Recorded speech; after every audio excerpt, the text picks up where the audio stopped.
আসসালামু আলাইকুম দর্শক, আমি এখন কোথায় আছি ভিডিওর পিছনে দেখে হয়তো বুঝতে পারতেছেন। আমি এখন আছি বগুড়ার বিমানবন্দরে। এরুলিয়া যে বিমানবন্দর আছে, আমাদের প্রাণের দাবি ছিল একটা যে কবে এই বিমানবন্দরটি চালু হবে।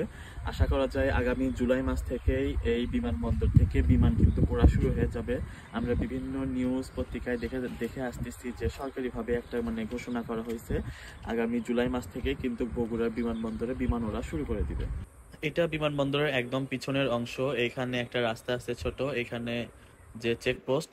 আর এটা হলো বিমানবন্দরের রানওয়ে। দেখা যাচ্ছে এখানে জিও ব্যাগ দিয়ে ভরাট করছে পার বাঁধার জন্য। যতদূর চোখ যাচ্ছে পুরোটাই রানওয়ে, এই মাথা থেকে ওই মাথা দেখা যাচ্ছে না। তো এটা আগে ছোট ছিল, সংস্কার করার পর অনেকটাই অংশই বড় করা হয়েছে। আর এই সাইড থেকে দেখতে কিন্তু জিনিসটা খুব ভালো লাগতেছে। আপনারা যদি আসেন কখনো, তো এই রাস্তা দিয়ে কিন্তু পুরো বিমানবন্দরের ভিউ নিতে পারবেন। তো অনেক সুন্দর এটা হয়েছে আগের থেকে। অনেকেই হয়তো বিমানবন্দরের এই যে পিছনের রাস্তাটা এটা চেনেন না, তাদের জন্য আমি পুরো একটা ভিডিও বানিয়ে দিব। এরপরে যে নেক্সট ভিডিও আসবে সেটাই হবে এই বিমানবন্দরের পিছনের রাস্তা নিয়ে।